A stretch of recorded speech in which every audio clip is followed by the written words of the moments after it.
Chimu is a travel company that specialises in tailor-made itineraries throughout Latin America and also travel in the polar regions. It's a little bit overwhelming, I think. When I think back to sort of little office we had in Bondi Junction, someone would say in 15 years' time you'd be here in the polar regions celebrating your 15th birthday. I would have I wouldn't have believed it back then. So yeah, we've come a long way. January 2020 was actually going great guns. Business was busy. Coming up to our first year of having the Ocean Endeavour. Really good buzz, good feeling. Interest in everything from South America, Antarctica, Central America, everything was really, really busy. Busier than any other year. Customers are ready to book. They're calling up and trying to get the best cabins. It was really far from, obviously what we got met with in the next few months. So. Things around the world are changing fast. Severe border restrictions and global share market freefalls are testing our politics, economies and society. Unprecedented government controls have been enacted as countries try desperately to contain COVID-19. Well, I guess when I saw what was happening in China, deep down, I think everybody in the travel industry was quite concerned. But having been in this business for quite a while and been through SARS and things like this, these things have made headlines in the past, but then they tend to get themselves under control. So I guess I sort of hoped that would happen again. So in February, I was on this amazing Antarctica trip, and we're lucky enough to have Kurt Fernley on board, and I was on the trip hosting it with him, and we had a few other Chimu people as well. So we're in this little bubble, I guess, in Antarctica, and so much of our time was just about getting out there with the wildlife, seeing as much as possible, spending time with the clients, and I really didn't get the time to keep up with my emails and things like that. I was in Antarctica because of the relationship with Chimu Adventures, and Chimu have been supporting a lot of charitable organisations, a lot of people who try to do good in the community. I feel like that Chimu have a culture that they want to be able to give back, and I have a school of kids with disabilities that I support over in Africa, and Chimu generously decided to support that school over the period of time that would culminate in me joining a Antarctica empowered trip. Antarctica was one of the most incredible adventures that I've ever been a part of, and that's the thing that I don't know whether people really understand, is that this is an incredible place. It is almost intimidating, the just scale of mountain and iceberg and snow that stretches out of the water. But the experience itself, beyond that beauty and the wonder and the incredible scale of it, it's the feeling of adventure that you have, that it's almost as if you're a part of an expedition that's getting together to really experience something that is rare, and that's the thing that I just love the most. While we were down there just wasn't we were just so kind of engrossed in the adventure, each and every day getting out onto the boat and onto the Zodiacs, and there, like Antarctica, we were a million miles away from what we thought would be the effects of Corona. And as we came back into mobile phone range, it started to dawn on me what had happened in the world, and I really felt like that moment in Planet of the Apes, when they come back off their space rocket, come down to planet Earth, and then they see the Statue of Liberty sticking up out of the sand, like the whole world was changed. And that's exactly what it was like coming back into Ushuaia for me. Maybe even just a couple of hours after, I remember downloading a podcast, and the seriousness of what we were about to go through hit. And I pushed up to Chad and I said, everything that I was saying an hour ago, I take back. And he goes, and you could tell that he had spent that hour going through emails, and he said, it's like real. There's something going here that, I think he actually said something like, the world's falling apart. Like it was, I need to get home because the world's falling apart. We landed at home in a week and a half and everything stopped. Yeah, everything stopped. So it was a really weird time. It was like you landed in the middle of a you landed in the middle of an avalanche.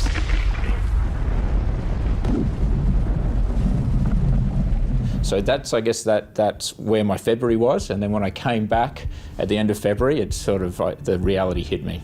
I think by the time we got to the first week in March, it was like somebody had unplugged the phones. I had no idea that obviously the world was going to stop the way it did and things were going to, you know, get as bad. I've never seen before. I mean, we've been through various crises over the 15 years we've been running, but we've never seen anything quite like this. Just the speed that everything happened.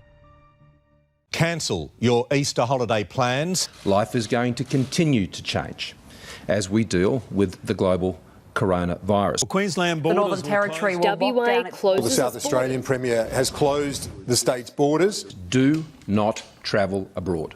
Do not go overseas. Latin American countries are moving quickly towards total isolation. Que declara el estado de emergencia nacional por las graves circunstancias que afectan la vida de la nación. The president did the right thing. He had to shut it down quickly and stamp on it. And by all accounts, he's done the right thing. So look, they clamped that country down really tightly. Borders were being closed in Latin America. The complete shutdown, martial law basically was brought in many, many countries. We had plenty of people travelling over there all around the region. We were going to walk the Inca Trail, finish up in Machu Picchu. So we're in Cusco at the time. People who were stranded were scared. Some people we spoke to had been completely kicked out of their hotels with nowhere to go. You know, there was people that were crying and sort of didn't know what was going on, and their holidays were all dashed. You know, we heard there were stories of people paying exorbitant amounts of money to catch a taxi to Bolivia. There was people trying to drive to Lima because there was no flights from Cusco to Lima. We also had a lot of family members, mums, dads, aunties, uncles calling here, not just dealing with the people in Peru, begging us to help them. And I think that was the hardest part. There was a lot of confusion with a lot of tourists at the time, and by the afternoon the town was dead. At the time we were looking on the internet for what flights we could possibly get out of Cusco to Colombia and up into America, or back into Santiago and back to Sydney, and the problem was a lot of the flights weren't there and people were paying large amounts of money for these flights that did not exist. The next process that we had to look at was how do we get our passengers back into the country if their flight had been cancelled, or how, and that's when Chimu went into overdrive to look at a lot of different alternatives to get all our clients back. Flights were getting cancelled all the time. There were people being denied boarding at airports. There were being people denied boarding on connecting flights because of problems at the destination airport. There was 100 things happening, and the only safe way for us to get everyone home was on a charter, and that was our advice from the Department of Foreign Affairs and Trade, by the embassies, by a lot of people were involved in this decision-making process. We said we don't know how many, if we're going to have enough people interested to fill up a plane, but we'll give it a shot. So in essence, what we did is we put together like a little expression of interest form, and the Australian ambassador in Lima just sent that out on social media, and that was when it just went absolutely crazy. I mean, absolutely crazy. We were inundated. The phones wouldn't stop ringing. The inbox was completely full. We had enough inquiries there to fill multiple aircraft straight away. And it was daunting. And I remember coming into the office that next morning and saying to our reservations team, I said, guys, I know this is a tough situation. We're all facing uncertain futures and it's horrible, but we've got to get these people home from South America. And today, Chimu Adventures is about to become an airline. Chad and Greg are crazy, so they just went for it. The press had obviously got hold of this news and were hungry for stories. So I was asked to come back to try and help manage these questions and field the questions that were coming from journalists. It was really tough because one thing I've learned about in a pandemic, that journalists do not like good news. They don't like it, period. They've each paid $5,000 for a charter flight back to Sydney, but they can't get to the airport because the country is under a curfew. They'll have to pay their own way, at least $5,000 per person, and the flights are not guaranteed. One of the things that they really hung on to was the fact that the price for this flight was so expensive. But I mean, You try hiring a commercial aeroplane in the middle of a pandemic. It's not easy. But it wasn't a normal flight. I mean, the normal airport terminal in Lima wasn't open. We had to go through a military airport, and then there was a whole bunch of complications around that. You couldn't even get between suburbs in Lima. There were roadblocks everywhere. We had to first go to a muster point. Unfortunately, we had our own hotels there in Peru. So in Cusco and Lima, we could use our hotels as muster points. From those muster points, we needed a police guard all the way to the airport. So we had motorcycles, the whole lot. So, there were so many logistics to work through. Even the airline were having concerns about COVID. The airports as well. We had to go through Santiago to refuel, make sure we could get people into Australia, because as we knew, the Australian government was tightening up on those sorts of things as well. There really wasn't another option out there. Everyone was working round the clock, and it was just amazing to see our team gel together, just the way we worked together. I mean, people were working till midnight, and people were coming back on at 3, 4 in the morning and taking emails. Chad and I were taking calls, conference calls with Canberra at 1 o'clock in the morning. I mean, these are completely unprecedented times, and the staff were working around the clock and supporting this. Government is organising chartered commercial flights to bring home Australians stranded in South America. A flight out of Peru is already full, bringing 260 Australian citizens and permanent residents home within days. The res team are getting the full brunt of all this, all these different, sides and emotions of the clients as well, and trying to do as much as possible and working a lot longer hours, less sleep, a lot of stress involved, obviously, with sorting it all out. The stress levels were high, but I think the elation and the satisfaction that these guys were getting from repatriating a bunch of their countrymen, I think that's what kept them going during the time. Yeah, it was interesting times. If I didn't have the team as good of a team that I've got, I think it would have been a lot harder. Working on the repatriation flight that we organised was possibly one of the hardest things I've ever had to do in the travel industry. It was the most rewarding because we were getting a lot of people out, and they were very happy that we were able to assist getting them out. But there are times where we didn't know if the plane was going to take off. We were needing to charge people for the flights that was, we couldn't guarantee that the flight was able to leave because of the massive red tape that had to go behind it for us to actually accomplish it.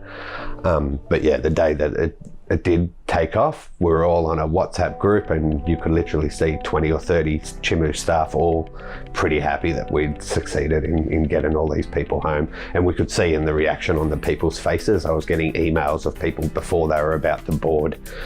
So obviously they're standing with their mobile in the line and thinking of me to be able to text me back and tell me that we're about to get on the plane. It was pretty good. Look, it was a great relief just to see that the plane was there, and when it took off, yeah, it was fantastic. Within 2 weeks, we'd gone from Peru being locked down, Australia almost at the point of closing its borders, to us getting that flight home from Peru. And that was pretty remarkable in 2 weeks. It was the first humanitarian flight back into Australia. And we did it from, I guess, one of the hardest places to access in Peru to get people home. So I think the time frame we did it was quite impressive, and the whole team, were just outstanding. The fact that Greg and Chad wanted to help whoever they could was incredible, but no surprise, because they are fantastic leaders. We watched them through all the meetings, talking with the government, talking with embassies. It looked enormously stressful. So really proud to work for two people who really cared about helping where they could, or helping where they had an ability to actually do something as well.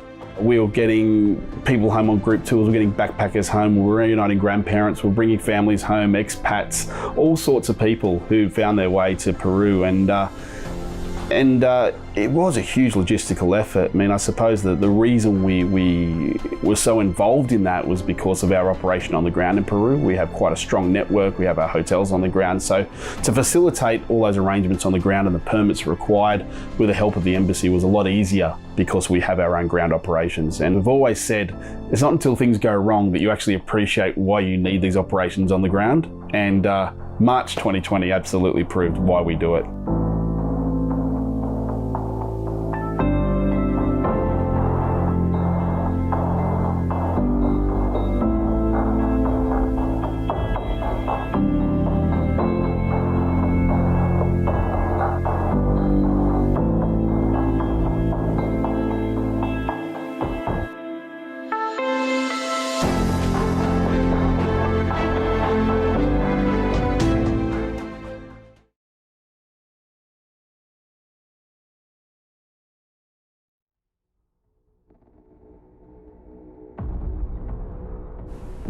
even looking back now, I was overwhelmed about what happened. I think I slept about 4 hours in a month. It was just day and night, some new changes, something new happened. New laws were imposed, flights were cancelled here, flights were cancelled there, and we had staff, we had clients stuck all over the region. So it was like nothing we'd seen before. We had a charter underway on the ocean Atlantic down in the Antarctic, which we had 200 passengers on that we needed to get off. We were getting closures of ports, we were getting people refusing us entry into various countries, and this is just on the ship alone. This was about my 30th trip to Antarctica. The trip started out with immaculate weather, far better than you're typically greeted with in Ushuaia. I think late season as well, and being a South Georgia voyage, you know, all things were sort of lining up such that, yeah, I was incredibly excited for the trip, and such a fantastic way to end the season. Before we went, there was this big thing about no COVID in Antarctica, and we're like, perfect place to go travel.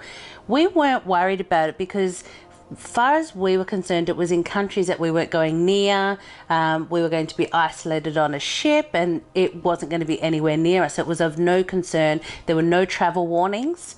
So I guess looking back on the start of this voyage, in every sense of the expedition itself, this was a dream trip. We had absolutely unprecedented weather in Ushuaia. It was beautiful, sunny, 12 knots of wind. We had a spectacular Drake crossing, the Drake Lake as they call it for all intents and purposes. We were in the theatre for an update of the events coming up. They said, wow, that was such a smooth sail. We got the Drake Lake. And we're like, what? That was smooth. I mean, I was holding onto the bed going, oh my God, Fee, make it stop. And you know, this lovely, friendly, bubbly group of you know, mainly Australians that we had on board, who were all there to experience Antarctica for all the right reasons. I don't even know if I can really find words to describe that experience. I think we had known people that had been there before, but to actually see those icebergs and the animals was just absolutely amazing.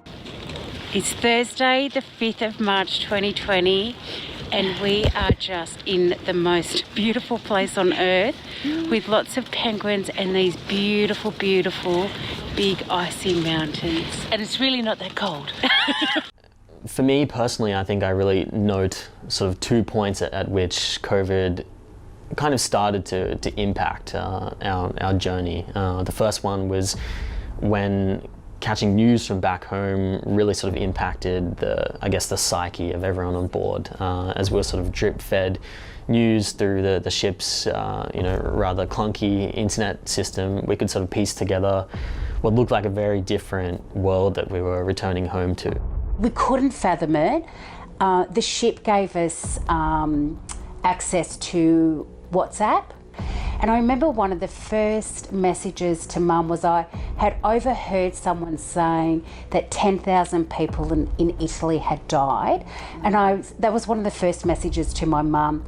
Has 10,000 people in Italy died? And she said to me, look, we didn't want to tell you what was going on externally because we didn't want you to worry. The second point, and where we were affected much more impactfully on the voyage, and where indeed our itinerary was actually amended because of COVID, was when we were told we weren't allowed to come ashore at Grytviken in South Georgia.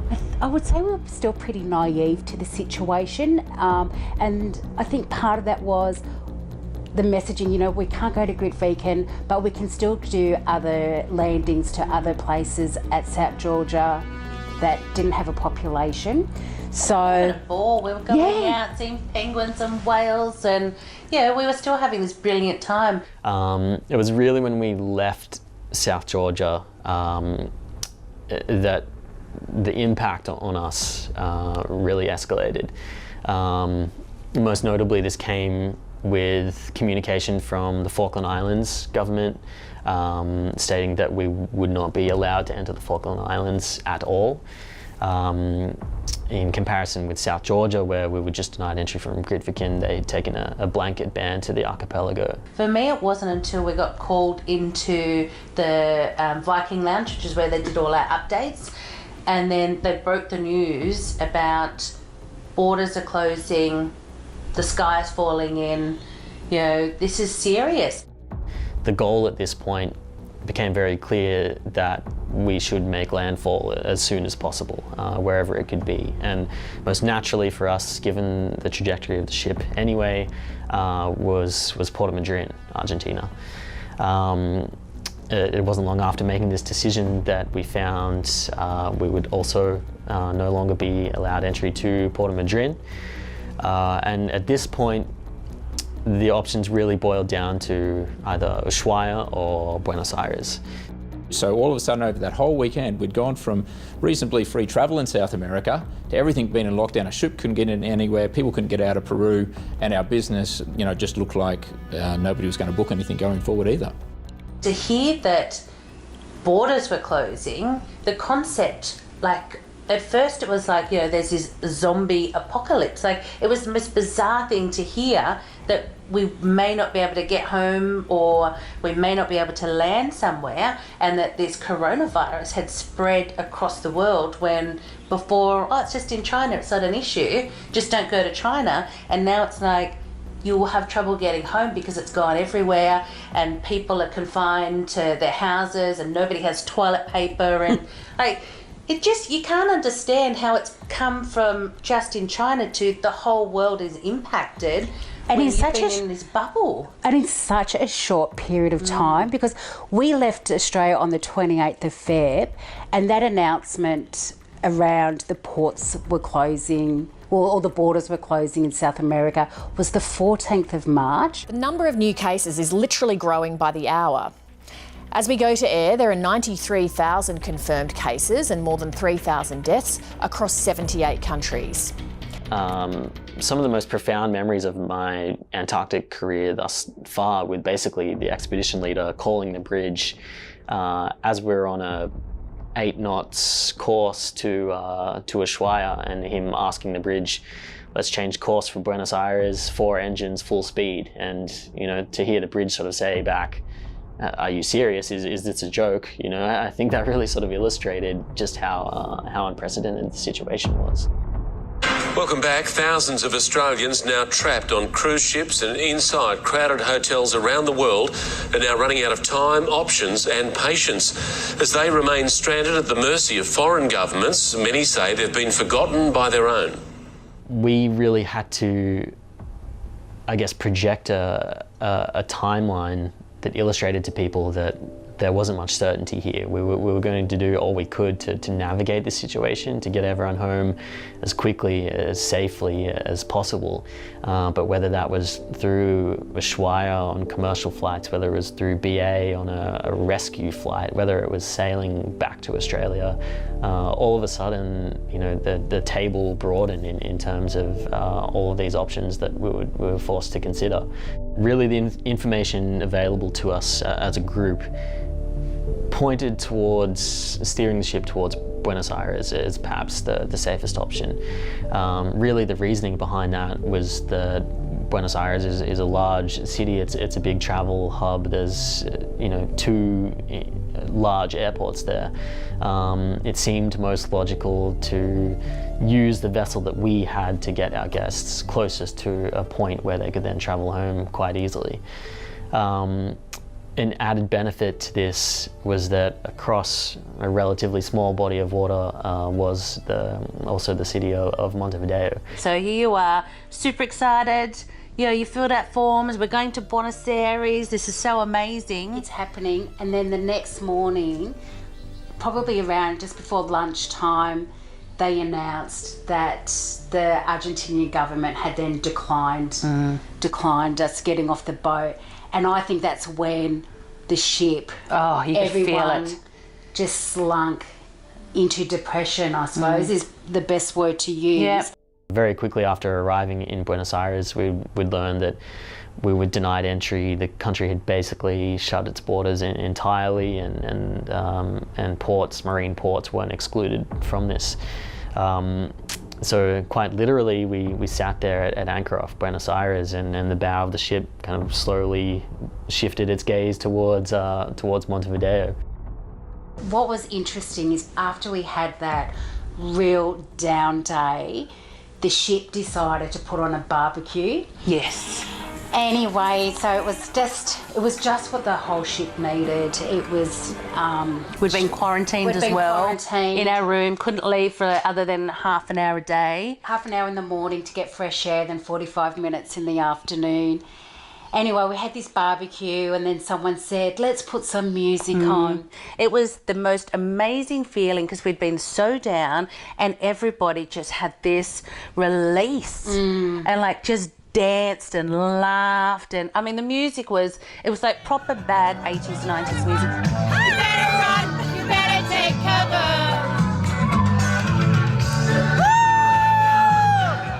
Just found out tonight Argentina won't take us, but we're partying. You know, I've been stuck on ships in ice before. I've been in a helicopter in fog over Antarctica before. I've been in these situations that are very sort of difficult to deal with in sort of a mental capacity as much as anything else.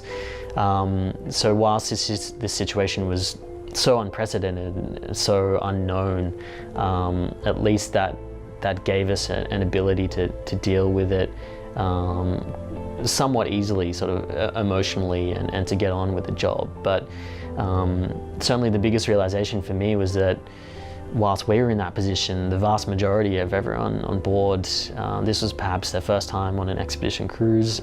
Very well could have been their first time on a ship before.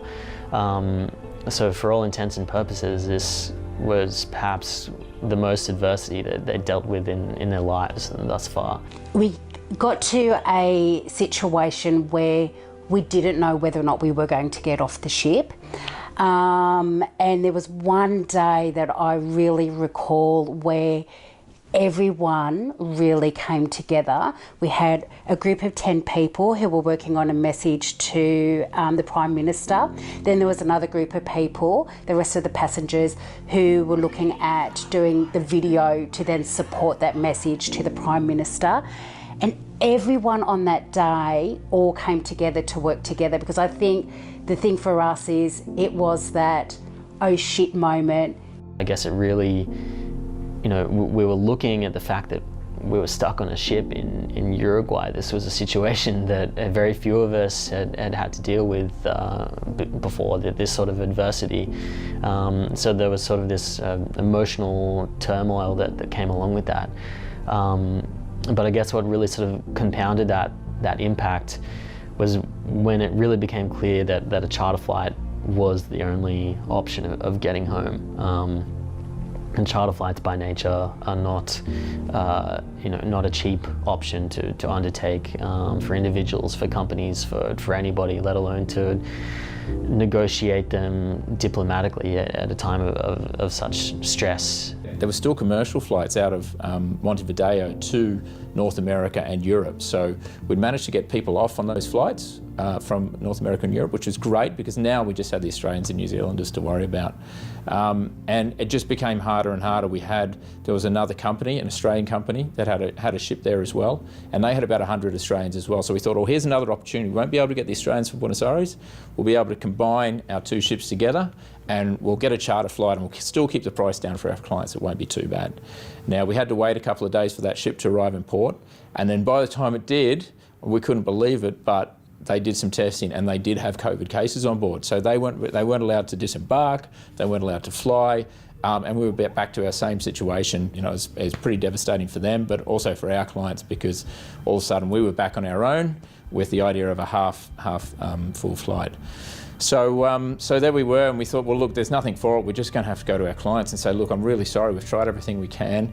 but we're just going to fly you back on a half-full flight, and you're just going to have to pay more money above what we've already said. And obviously people, were quite upset about that, and understandably, it would have been pretty tough to take, especially when they've spent so much money. There's all these things just constantly coming up, and then I suppose even with things like the charter flight, we then started to come up with questions about, hey, who's going to take the risk on this? What's going to happen here if the flight falls over, or if we can't get into the airport, and we've got a few $1 million sitting on these flights. I mean, chartering a Dreamliner isn't cheap in a normal world, let alone in a COVID environment. So for us, there were a lot of risks and a lot of roadblocks and a lot of negotiation going on behind the scenes that was absolutely unprecedented. Dear Prime Minister, we are the 134 passengers of the MV Ocean Atlantic, and we are a healthy ship. We are currently moored at Montevideo, Uruguay. We are trying to get home to our families. We know that the Australian government and Chimu Adventures and many others have been working hard to get us home, and we are very grateful. The plan to get us home was to fill a charter flight with Australians and New Zealanders from our ship and from the MV Greg Mortimer, another Australian vessel. On the 26th of March, in your press release, Prime Minister, you said that the Australian government had provided assurances, including an indemnity and the underwriting of unforeseen costs, so that the charter flight could proceed.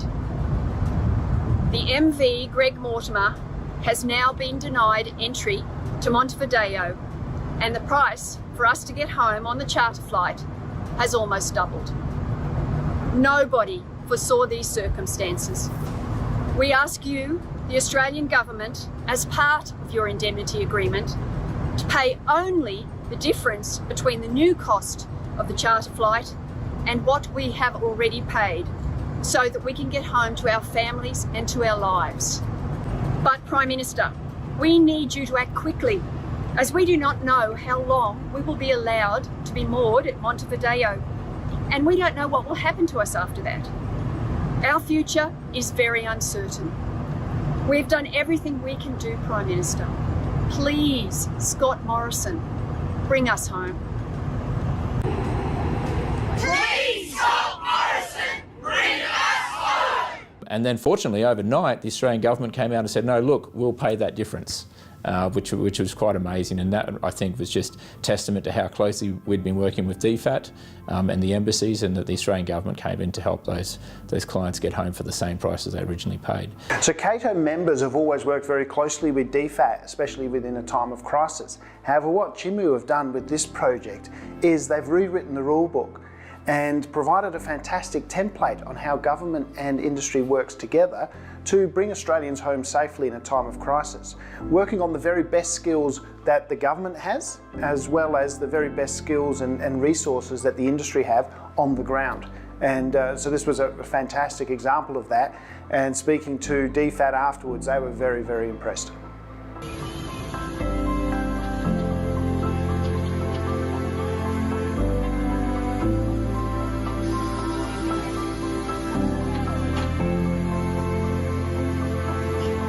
So the flight itself, you were very anxious on the plane, just because you knew that you were all of a sudden in the outside world and there was this virus in the air around us. But then we landed and we did a little film, because we said, right, when we land, we just want to, say how excited we are, and we're going to send it to our family and friends mainly. So we had the camera, like the phone out ready, and then we touched down and we all cheered. It's Friday the 3rd of April, and where are we, Chevy Bonbon? Almost in Sydney. Yes, we are so excited. We're just waiting for the plane to land. Here we go.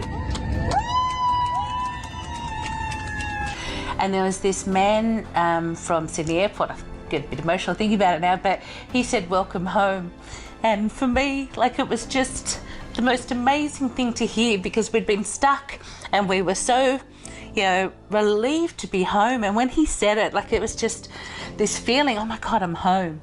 It was just the most amazing thing he could have said. It was just an amazing experience at the beginning, bit icky in the middle, but we ended it as amazing friends who have built some unbelievable memories and some brilliant friendships with some people that we probably wouldn't have, met before if we hadn't had this crazy bit in the middle and bonded so well. But yes, it was scary and horrific, but no one has seen Antarctica the way we've seen Antarctica. In everything I say, and I always tell staff, is you don't help because it's convenient, you help because you can. We're in a really unique position to be able to help people and bring people home and reunite them with their families. It's such a tough time. And I felt I was obliged to do that, I suppose. I think someone said to me a couple of months ago, you can't save the world, Greg, but I certainly felt at that time, I felt I needed to. I felt that I was in a position to do that.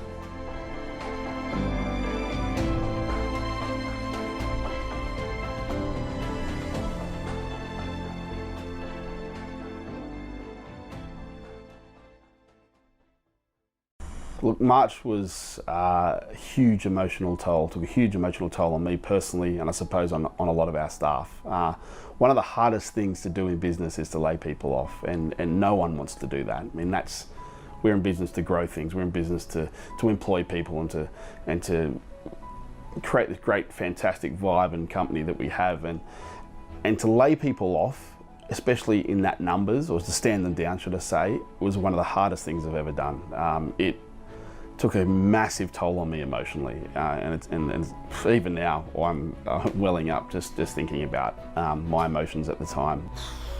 It was absolutely heartbreaking.